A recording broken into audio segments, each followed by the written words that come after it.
함께 나누실 말씀은 역대하입니다. 역대하 24장 14절에서 22절까지.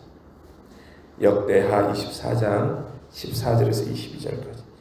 구약성경 687쪽입니다.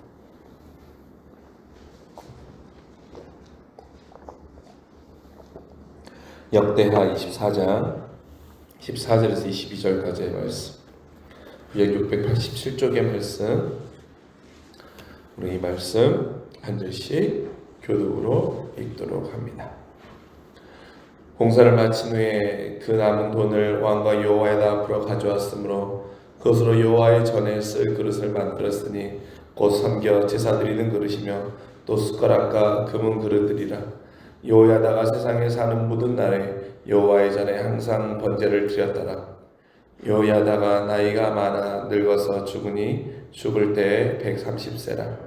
무리가 다윗성 여러 왕실의 묘 중에 장사하였으니 이는 그가 이스라엘과 하나님과 그의 성전에 대하여 선을 행하였음이더라. 여호야다가 죽은 후에 유다 방백들이 와서 왕에게 절하매 왕이 그의 말을 듣고 그의 조상들의 하나님 여호와의 전을 버리고 아세라 목상과 우상을 섬겼으므로 그 죄로 말미암아 진노가 유다와 예루살렘에 임하니라. 그러나 여호와께서 그들에게 선지자를 보내사 다시 여호와에게로 돌아오게 하려 하심에 선지자들이 그들에게 경고하였으나 듣지 아니하니라. 이 하나님의 영이 제사장 여호야다의 아들 스가랴를 감동시키매 그가 백성 앞에 서서 그들에게 이르되 하나님이 이같이 말씀하시기를 너희가 어찌하여 여호와의 명령을 거역하여 스스로 형통하지 못하게 하느냐 하셨나니 너희가 여호와를 버렸으므로 여호와께서도 너희를 버리셨느니라 하나 무리가 함께 꾀하고 왕의 명령을 따라 그를 여호와의 전뜰 안에서 돌로 쳐 죽였더라. 요아스 왕이 이와 같이 스가랴의 아버지 여호야다의 베푼 은혜를 기억하지 아니하고 그의 아들을 죽이니 그가 죽을 때 이르되 여호와는 감찰하시고 실현하여 주옵소서 하니라. 아멘. 오늘 말씀은 요아스 왕에 관한 본문입니다. 우리가 알다시피 요아스는 7살 매우 어린 나이에 왕에 오른 왕이지요. 그런데 그가 왕에 올랐을 때 참 어린 나이이기 때문에 아무것도 사리를 분별하거나 왕으로서 뭔가를 결정하기에는 매우 어린 나이였었습니다. 그런데 그에게는 참 그래도 하나님께서 그를 살려주시고 또한 그를 지켜주시기 위해서 여호야다라고 하는 사람을 하나님께서 붙여주셨죠. 여호야다 제사장을 통하여서 하나님께서는 많은 그의 갈 길과 그의 방향을 잡아주셨습니다. 믿음의 조력자가 있었던 거죠. 그래서 우리가 읽었던 말씀 14절의 말씀처럼 어떻습니까? 여호야다와 함께 요아스 왕이 주의 성전의 공사를 하는 일에 마음을 다하죠. 그래서 주의 성전의 공사를 하고 그 남은 돈을 가지고 오니까 그 남은 돈을 가지고 무엇을 합니까? 성전에서 쓸 그릇들을 만드는 것입니다. 왜 그 그릇들을 만듭니까? 성전에서 항상 제사를 지내야 하기 때문에 그 성전의 제사에 필요한 하나님 앞에 가장 귀하고 하나님 앞에 가장 좋은 것들을 드리기 위해서 그 그릇을 만드는데 그렇게 한 것입니다. 그래서 여호야다가 세상에 사는 모든 날 동안 여호와의 전에 항상 번제를 드렸다라고 고백하고 있습니다. 그런데 그의 인생 가운데 여호야다가 영원히 살 수 없죠. 오늘 15절에 나와 있는 것처럼 여호야다가 130세 그가 세상을 떠납니다. 근데 여호야다가 세상을 떠나자마자 무슨 일이 일어나고 납니까? 유다 방백들이 와서 왕에게 절하면서 말하는 거지요. 하나님 여호와의 전을 버리고 아세라 목상과 우상을 섬기라고 말하는 것입니다. 그러니까 거짓 선지자들이 찾아온 것이죠. 그래서 정세적인 판단을 하셔야 됩니다. 지금 여호와의 전에 있는 야훼 하나님만을 섬기는 것이 아니라 주변국과의 관계 또한 정세적인 판단을 잘 하셨을 때에는 하나님을 버리고 아세라 목상과 우상을 섬겨야 된다라고 말하는 것입니다. 그리고 근데 요아스 왕이 그 말을 듣지요. 우리가 여기서를 통해서 알 수 있는 하나가 있습니다. 요아스 왕이 여호야다가 살아있는 동안에는 좋은 조력자로 인하여서 그가 하나님의 사람으로 또한 하나님의 말씀에 순종하고 여호와의 성전을 고치는 참 선왕으로 살아갔었습니다. 그런데 어떻습니까? 그가 죽은 뒤에 그는 가문 이스라엘에 넘어가 버린 것이지요. 여기를 통해서 알 수 있는 것처럼 여러분, 사람은 우리 인생에 온전하고 영원한 멘토가 될 수 없습니다. 여호야다가 있을 때는 요아스가 분명히 선왕이었잖아요. 그러나 여호야다가 죽고 나자마자 그가 흔들리는 거죠. 즉 사람은 우리 모든 인생 가운데 좋은 조력자가 영원한 좋은 조력자가 될 수 없다는 것입니다. 그렇다면 무엇입니까? 우리 인생의 영원한 조력자와 진정한 멘토는 오직 여호와 하나님 한 분의 말씀밖에 없는 것입니다. 어제도 말씀드렸지만 여호와의 말씀의 도를 따르는 것, 여호와의 규례를 지키는 것, 즉 여호와의 말씀만이 우리 인생의 영원한 변하지 않는 한결같은 삶의 멘토가 됨을 기억합시다. 그래서 시편 119편에도 우리가 잘 아는 말씀처럼 그런 말씀 나오지 않습니까? 주의 말씀이 내 발의 등이고 내 길에 빛이 된다라고 말씀하고 있는 것입니다. 그렇게 여러분, 말씀의 기초가 든든히 서면 사람은 사라져도요 그 토대가 흔들리지 않는 거예요. 요아스 왕이 너무나도 어리기 때문에 물론 그렇겠죠. 그러니까 여호야다를 매우 많이 의지했을 것입니다. 그러니까 여호야다가 사라져버리는 게 어떻게 됩니까? 또 다른 의지할 사람을 필요하니까 그 주변에 있는 그 사람들의 말에 흔들렸던 거예요. 그러다 만약 요아스 왕이 하나님의 말씀에 스스로 그 토대가 굳건히 서고 하나님의 말씀이 자기의 삶의 중요한 기둥으로 서 있었다면 어떻게 되었겠습니까? 그런 말들에 여호와를 버리고 아스타라를 섬기고 우상을 섬기라는 그런 말들을 들었을 때 그는 흔들리지 않았을 거예요. 하나님의 말씀에서는 분명히 우상을 멀리하고 그 우상을 다 패해버리라고 말씀하고 있었기 때문에 그 정서적 판단에 그가 흔들리지 않았을 것입니다. 그렇게 여러분, 그가 하나님의 말씀의 토대가 없을 때는 어떻게 됩니까? 그 결정이 가장 최악으로 흐르는 거예요. 말씀이 없으면 그렇습니다. 말씀이 없으면. 그렇게 사랑하는 성도 여러분, 우리가 오늘 하루를 살아갈 때에도 여러분 주변에 수많은 좋은 사람들의 말들과 좋은 사람들의 격려와 또한 좋은 사람들의 조언들이 있을 수 있을 것입니다. 물론 그것들이 필요하죠. 그리고 여러분들도 누군가의 그런 사람이 될 것입니다.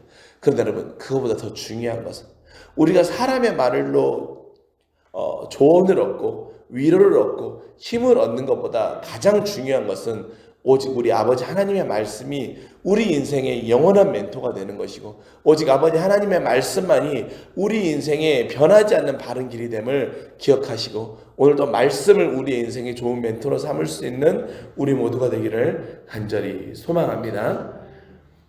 근데 하나님께서는 요아스 왕이 어리기도 하였고 또한 하나님이 그렇게 매몰찬 분이 아니지요.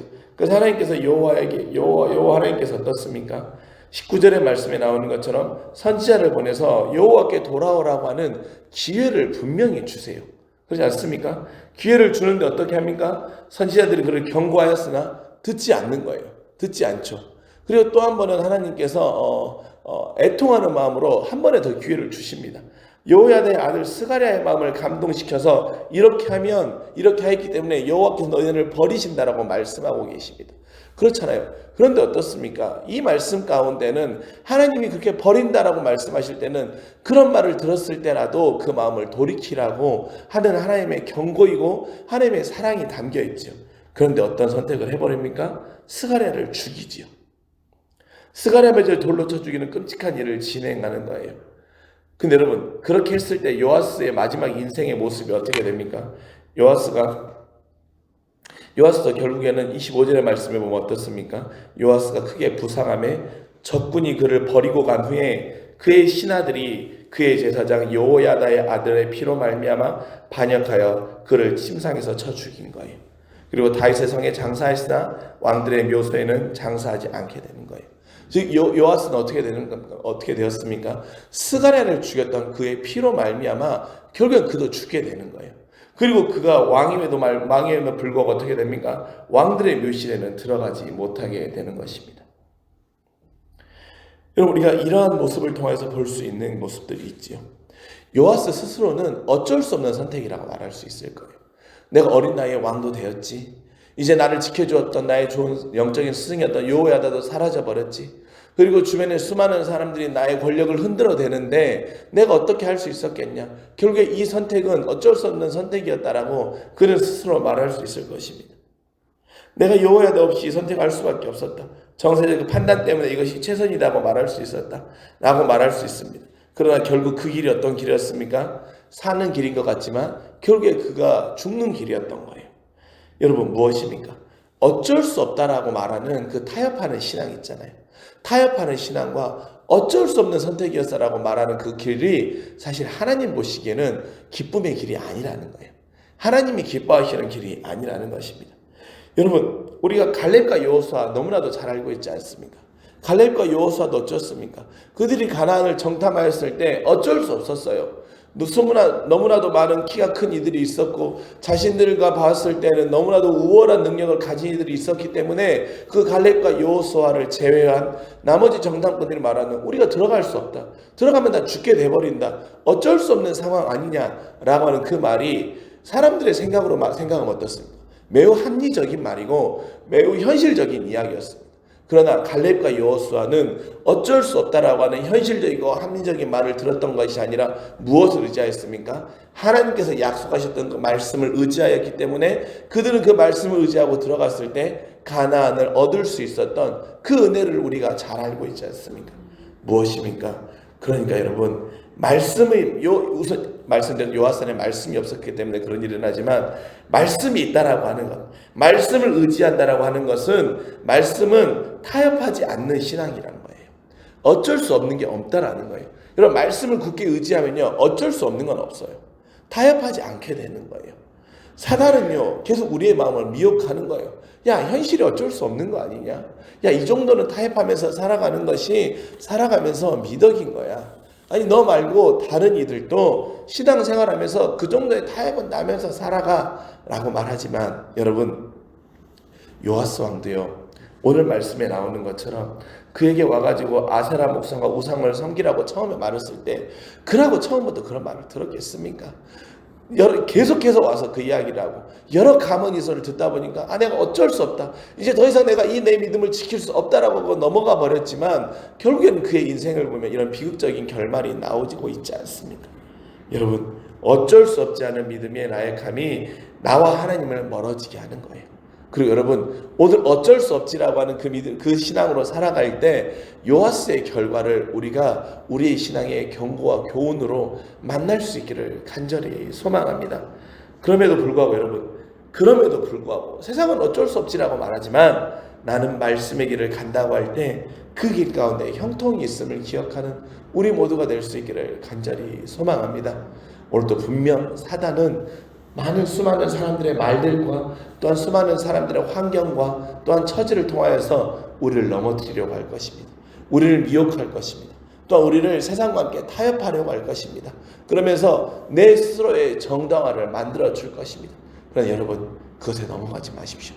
타협하는 신앙, 어쩔 수 없었지라고 하는 그 유혹에 넘어가는 것이 아니라 오롯이 말씀을 지켜가며 말씀이 여러분의 삶의 토대가 되며 말씀의 기준을 가짐을 통하여서 결코 타협하지 않는 신앙으로 살아갈 때 여러분의 삶 가운데 그 길이 어리석은 길인 것 같지만 결국에는 그 길이 여러분을 살리는 길임을 기억하시며 오늘도 말씀과 함께 동행함으로 인하여서 하나님의 놀라운 은혜와 승리가 여러분의 삶, 여러분의 길 앞에 보장되어 있음을 기억하시고 그 말씀을 붙잡고 살아가는 오늘 하루의 귀하고 복된 주님의 자녀들의 삶이 되시길 주님의 이름으로 간절히 축원합니다. 기도하겠습니다.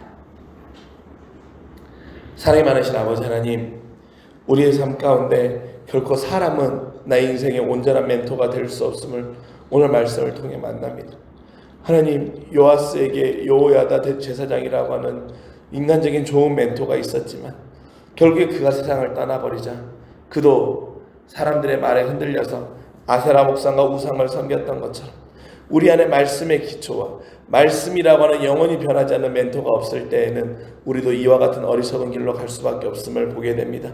그렇게 아버지 하나님, 사람을 내 인생의 멘토로 의지하는 것이 아니라 아버지 하나님의 말씀이 우리의 인생에 발휘되며 우리 길에 빛이 되는 우리 인생에 변하지 않는 영원한 말씀이 삶의 멘토가 되는 주님의 귀하고 복된 자녀들의 삶이 되게 하여 주시옵소서. 하나님, 오늘 요아스를 보면서 어쩔 수 없었다라고 하는 그 모든 결정들을 통하여서 결국에는 그의 인생이 비극적인 끝을 맞이하였음을 보게 됩니다. 우리도 아버지 하나님, 어쩔 수 없다라고 하는 말, 타협하는 신앙으로 사단이 우리의 마음을 유혹하고 미혹할 때 우리가 그것에 넘어가는 것이 아니라 하나님 말씀을 의지함을 통하여서 타협하는 신앙이 아니라 이겨내는 신앙, 말씀의 길을 오롯이 선택함을 통하여서 그 길이 형통의 길이며 그 길이 승리의 길임을 우리의 삶으로 증명해내는 거룩하고 복된 주님의 자녀들의 믿음의 걸음들이 되게 하여 주시옵소서. 감사드리며 사랑이 많으신 우리 구주 예수 그리스도의 이름으로 간절히 기도합니다. 아멘.